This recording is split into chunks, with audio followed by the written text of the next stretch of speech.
Good morning, guys. It is morning, and in about half an hour I am going to leave to go to the doctor's.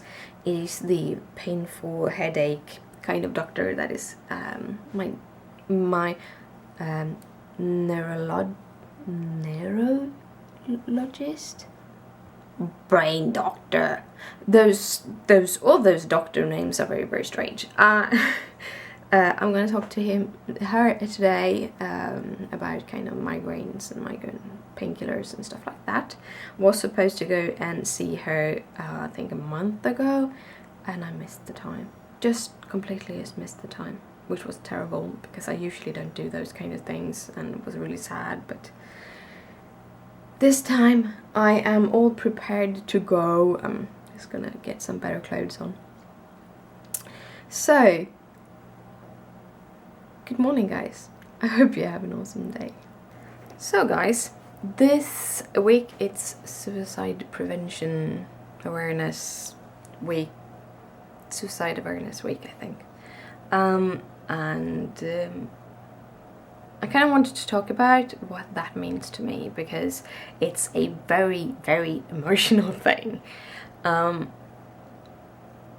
I was in a very, very dark place when I was in my late teens, early 20s. I had a rough spot, and had it been for my very, very strong sense of not wanting to hurt my mommy, I would probably not be here. The thing that prevented me from taking my own life was that I don't want to have mommy. Mommy would be sad.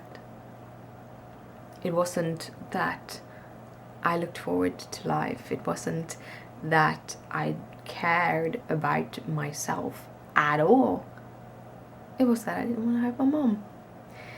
And I'm very, very happy for that today, because I have had, even though I have all of these issues, I'm having a pretty good life. I have dips now, but they're more of the kind of, it's just too much sometimes. But when I was in my late teens, early 20s, there was a lot of things going on. I mean, a lot of things going on in my life. A lot of bad things. And it ended in me not really want to live in anymore. And I talked about, I've been sniffing at this before. I had an eating disorder from something around 12 to early 20s. Basically, I starved myself because I didn't want people to see me.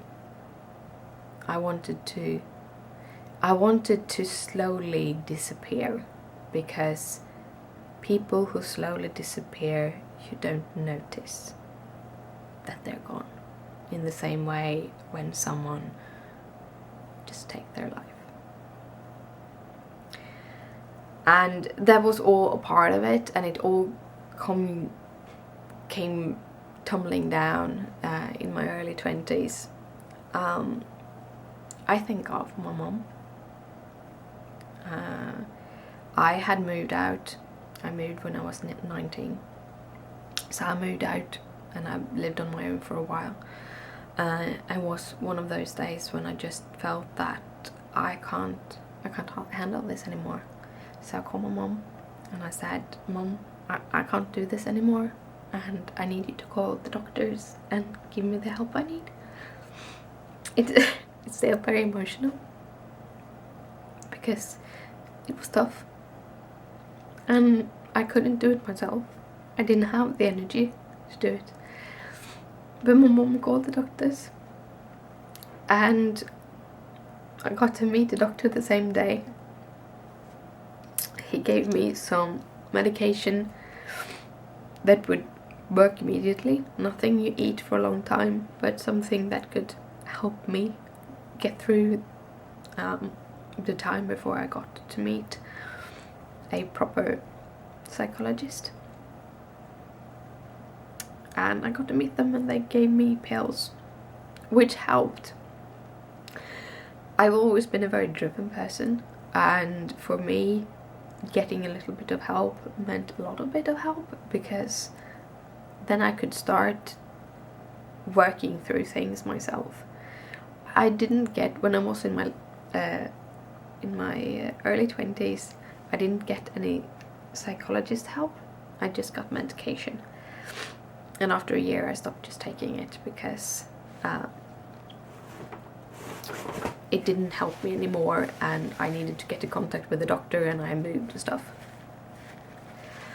But yeah, very many tears and very emotional. But I got the help I needed, and that was the important thing. And if I hadn't gotten my mom that day, if my mom had been that quick on calling the doctor, I don't know where I've been. But I'm very, very grateful for that. And I worked a lot to become better. I met new doctors, and again, feeling that I was kind of getting worse again in like when I was 26, 27, I got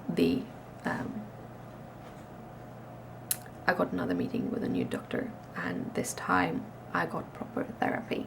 I actually got 2 different kinds of therapy. I had a physiotherapist that basically through massage and therapy, we kind of figured out what the issues of my past was and kind of worked through my past.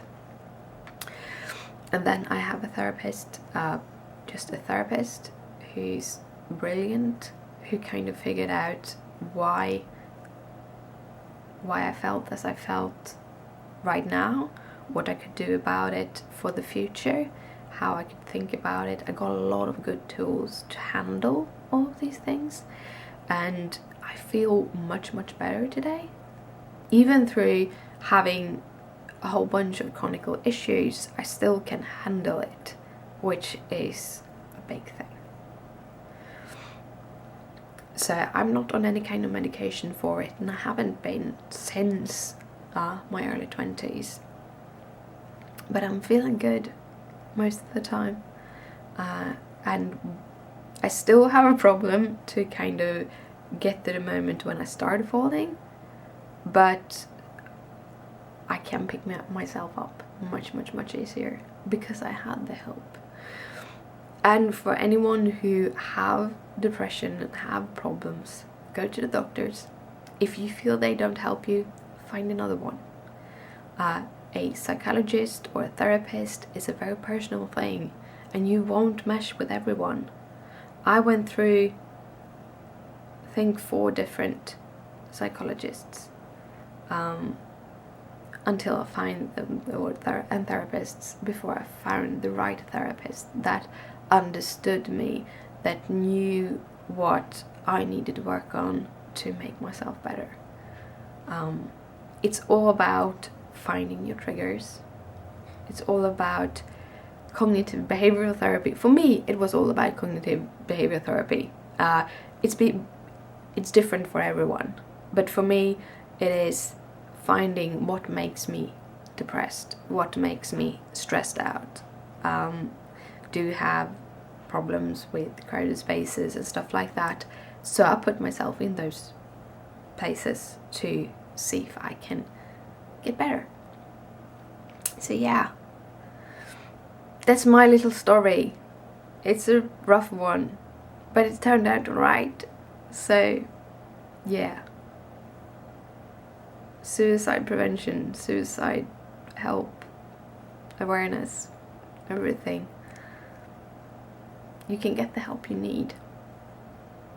And if you are not strong enough to do that, find someone who can. It's important, and this is for people who have people around them that have depression. You can't really do anything, but if they ask you for help, you drop everything for them. That's just how you have to do it. If they ask you to help them get the help they need, drop everything. because people are so important and you can make that big change. Yeah. I'm very emotional today, sorry. But it's an emotional subject. Well, I'm gonna head off to my brain doctor, who is going to make sure that I don't get headaches. So, I'll see you later. You've probably seen this before, but this is the little mess, which is a part of my closet, where I keep like my sewing things and the iron and some things. And look, there's a kitty there. She's not allowed to be there really. They sleep in Christopher's closet, but not so much in mine, because I'm so afraid that everything just will fall upon them. But she's there, and I don't have the in me to just lift her out of there, because she seems to be very, very comfortable. So here you get a little Leia image. Leia isn't so fond of being filmed, but yeah, there you go. There's Leia. And while we're at it, there is Gizmo, and that is the reason why Leia is in the closet, because he has taken her place. Well guys, it is evening and I'm going to head to bed soon. I have a full day ahead of me tomorrow with my very sore throat, which is actually getting worse, and other things. I think I will be working from home tomorrow, just resting and working and taking it easy. Also, I have my doctor's appointment in the afternoon, but I have it in the afternoon. I'm gonna go up early tomorrow and see how I feel, because I might actually go into work, but we'll see. I have taken it slow today, done a little bit of a coloring and such, little bit of video recording, just very, very slow, mostly resting. I've done cross stitching, and I think I'm at around a little bit over 400 stitches that I've done today, which is what I actually want to do on my heads. If I do 100 stitches a day, it takes about 97 days to do the whole project, then do a whole page, which is 3 months, which now, as I do work much faster on my heads, I want to be better at that. So about between 400 is an okay, and if I can get 900 stitches a day, which would be awesome, but which is a lot of hours sitting, I would get it done get a page done in about 10 days. So I want to lie somewhere around the 2 weeks mark per page, but we'll see. I'm gonna show you though. Here is Wrath.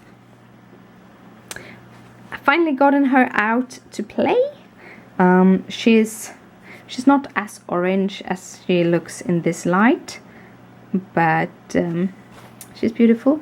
Have her little pretty face up here, and then you have the hair we start. I think this is her collar that I'm starting on, so starting to come together. I'm up here doing these.